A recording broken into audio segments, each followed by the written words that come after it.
this episode, I'll show you how I created HDR images for the Dragonfly Inn. Adorama TV presents Exploring Photography with Mark Wallace. Hi everybody, welcome to another episode of Exploring Photography right here on Adorama TV. It's brought to you by Adorama. It's the camera store that has everything for photographers like you and me. Well, I'm hanging out here in Mindo, Ecuador with this giant. It's Ingo. He's my friend that I met here at the Dragonfly Inn. He actually owns the Dragonfly Inn. And when he found out that I was a photographer, he mentioned that he had a new website and he needed some photos. And I said, yeah, I'll take some photos for you. And so I wanted to talk to you about how those photos were made, because there were some definite challenges that I had to overcome, because I wanted to make sure Mr. Ingo here got the photos that he deserved. Well, before we talk about those photos, I want to tell you about the contest that Adorama have. They are awesome, and you can win some terrific prizes. So click the link right now and enter today. Well, this photo shoot was a blast, but there were definitely some challenges that I had to overcome. So let me walk through each of those one by one, and then we'll get into the solutions that I implemented. The first big challenge was the light. What we have right now is we have one source of light in this room. The lamps here are just too dim to illuminate the room for photography, and so that actually caused some dynamic range issues. You can't really see the source of light. It's a bunch of windows that are behind the camera that's shooting me right now, and so we have really bright light coming in but falling off quickly. That light is reflecting pretty brightly off the white sheets of the bed, but these walls are made of dark wood, and so they're absorbing the light, and so we have a dynamic range issue. The bed is about 2 to 3 stops brighter than the walls. And so we have to overcome that. The second thing is I didn't have really much time to shoot all the rooms in the hotel, and I knew I probably would make some mistakes in my metering and shooting. So I had to shoot in such a way that I could overcome those mistakes in post-production. And then the last thing I really needed to do was to really show off this room.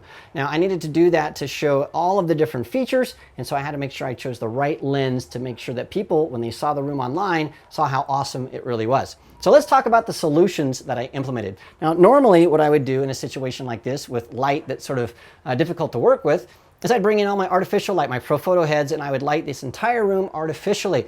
But I am traveling really light, and so I don't even have a speed light, much less my Profoto gear. But what I do have is my Benro Travel Angel 2 tripod, and that's going to get me out of a bind because I can shoot a bracketed shot and create an HDR image.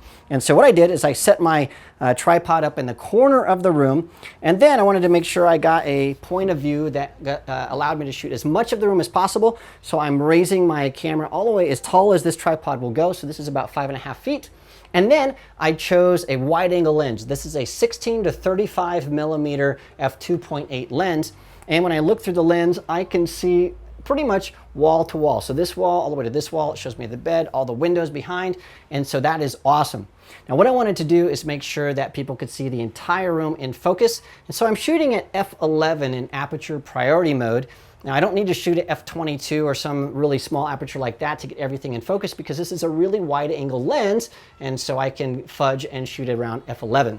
Also, it's a pretty dark room, so my ISO is at 800. I didn't want to kick it up any higher than that because I want to keep the noise at a minimum, and because I have a tripod, I can shoot some long exposures. And so what I've done is, to make sure I can overcome those dynamic range issues, I'm bracketing my shots. And so I'm going to shoot 5 shots, 2 that are underexposed, 2 that are overexposed, and 1 that's exposed correctly. And we'll put those all together later and create an HDR image. And so what I've done is I've set my drive mode to a 2-second delay. And if you've watched my HDR image and bracketing videos that I shot a few episodes ago, you'll know exactly what I'm talking about. And if you haven't seen those, then you might want to watch those for a review. But I've set all of that up. Again, ISO 800 f11. I'm bracketing 5 shots. So I'm going to shoot these, and then we're going to hop over into our post-production, and I'll show you really quickly how I did the HDR image. So let me shoot, and we'll jump over there. Well, let's take a look at the 5 images I created specifically for this video. We have one shot that is exposed correctly, and you can see over here in Lightroom it says 0 EV exposure bias. In other words, this is the image that the camera thought was the correct exposure, and you can see all the issues we talked about before. We have a correctly exposed window, the bed looks okay at this edge, but as we come to the interior of the room, it's completely dark. Well, let's take a look at the rest of the bracketed shots, and I'll show you how I selected the ones that we're going to use for our HDR image. This is the first underexposed shot. This is underexposed by 3 1/3 stops. And what we have here, we have the outside is a little bit underexposed and the interior is totally unexposed. I'm not going to use this shot because what I'm really looking for are correctly exposed windows and a correctly exposed edge of the bed here. So if we go to the next bracketed shot, this one is underexposed by 1 2/3 stops. You can see that we have properly exposed windows. The bed looks like it's got a correct exposure here on the edge. That's the one I'm going to use. So I've already flagged that. We looked at our overexposed images. Here is the shot that's overexposed by 1 2/3 exposure, 1 2/3 stops. You can see here we've got details on this wall, but over here where we really need to have some image information, there really isn't any. So I'm going to choose this shot that shows all of the wood and all this stuff over here. Now we're going to have some issues way over here in the corner. You're going to see that we're going to see some noise show up here pretty clearly. But these are shot for the web, and so that's going to be acceptable. So if we go back to our grid view, you can see I've already selected these 3 shots. So I'll select those. And then what I'll do is I'll right-click, and I'm going to say Export Photomatix Pro. Now, Photomatix is an awesome piece of software, and I love it for creating HDR images. I covered this in a previous episode, so take a look at the links, and you'll see all this stuff. So I'm just going to go right through this. I'm going to export these, and these 3 images, by the way, were shot in RAW, are going to be merged in Photomatix, and we'll create our HDR image there. Okay, and with the magic of editing, here is our image that's being combined. We've got to do some things to this image. Now, one of the things I like about Photomatix is that there are some built-in presets. We've got the default preset, we've got some balanced presets. These sort of are taking all the settings and creating something that you can duplicate over and over. So this right here, this painterly look, it's not something I'm a fan of, this stuff. So what I did here when I was creating these images for Ingo is I went in and I edited these. I started with, I think it was a neutral setting here. Then I went in and I adjusted these settings here. Once I got those to the place that I liked, I created my own preset called Hotel Mindo. And this is my starting point now for all of the images that I created after that. And you can see over here, I don't know if this will show up, you can see the noise that I was talking about. This is sort of a loop view here. You can see that we've got a lot of noise over here in this corner. And so, you know, it's something we're just going to have to deal with when we're working with a light that we have in this situation. So a few things that I'll do here. One is I'm going to adjust the gamma. Think of the gamma as adjusting the midpoints, the midtones of the image, and that will adjust the contrast as well. So if I drag this to the left, you'll see that it's a little darker, more contrasty. If I drag this to the right, you'll see it's a little brighter and less contrasty. So I'm going to adjust that first so I've got a contrast that I like. It's sort of like this. And then I'm going to adjust the black point. If I pull that to the right, you'll see that the dark tones are more pronounced. I pull that to the left, and you'll see that the blacks are not quite as black. And then I'm going to also adjust the white point. I want this bed to be white, not gray. So if I pull that to the right, you'll see that the whites get whiter. If I pull that to the left, you'll see they get a little bit duller. So I'm going to pull that to the right until I see, just by looking, that I have a nice white bed. And I like that, so I'm going to save and re-import. Now remember, I'm just blasting through this. If you really want to see some information on HDR images, make sure you check out the tutorial I did on HDR images and bracketing in previous episodes of Exploring Photography. Okay, so our tone mapping is complete. I'm going to go right back over here into Lightroom, and you can see here is our finished photo. A couple of other things that I did to these images. I'll hop into the Develop module. I really want these to be crystal clear and nice and sharp, and so what I'll do here is I would normally go down to the sharpening and sharpen that by about 45 or 50, just so they're nice and clear. And as I mentioned before, here is all that noise that we knew was going to show up. We could do some noise reduction, but because this is for the web, when it's compressed and really small, that's not even going to show up. So we got a great picture. Let's take a look at our before and after. So this is what we would normally get with an exposed image right out of the camera. This is what we got making an HDR image. Now before we're done, I want to jump over into a different catalog, the actual catalog that I used for the shoot, and show you two more things that I did to help out these images. Well, here's the actual catalog of the images that I shot for the actual production.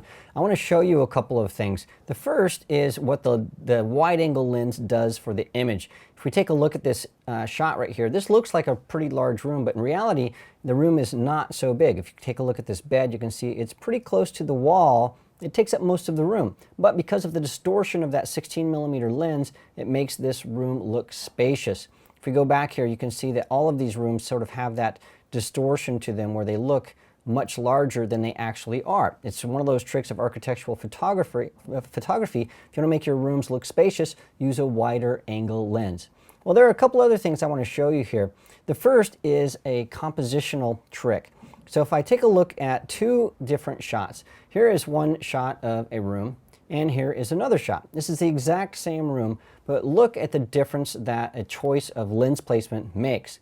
This shot right here shows the windows and the doors and the balcony and all the characteristics of the room. We see the bed and this old lamp. It looks terrific. When I move my camera over to this door over here and take a similar shot, you can see that this just looks, well, pretty dull. And the reason for that is about a third of the shot from this angle is this wall that art hasn't been hung on yet. And you can see that it looks sort of plain and drab. Even this room is pretty awesome. So just by moving the camera over, it minimizes this wall, and we see all the characteristics of the wood and the outside, and this is a much, much better choice of shot. So make sure you pay attention, and if you're not sure, take multiple angles of each shot. And there's one more thing that I had to do to some of these images. Here's a shot. I'm going to jump into the develop module. Part of the problem with shooting in this environment is the wood is very, very orange. And so what we were getting here is, I'll kick out this here, and what I did is I created a couple snapshots. So this is the initial shot, and you can see that this is very, very orange, and I was able to fix that. You can see this is the after shot. I was able to take that orange out. The way that I did that was pretty simple. I just went down here to the saturation, and I changed this orange slider, so I'll show you the final again.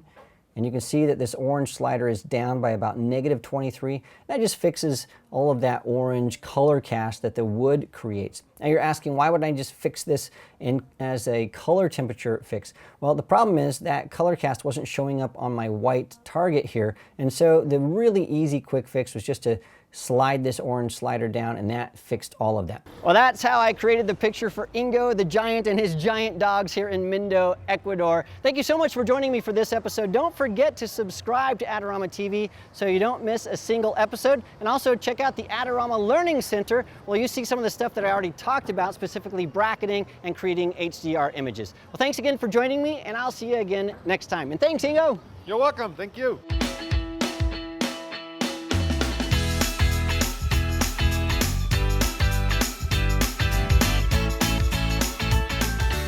Do you want great looking prints at low cost? Be sure to visit our easy to use online printing service. Adorama Pix has professionals who treat your images with the utmost care that you can count on. For a quick turnaround on photos, cards, or albums, use AdoramaPix.com.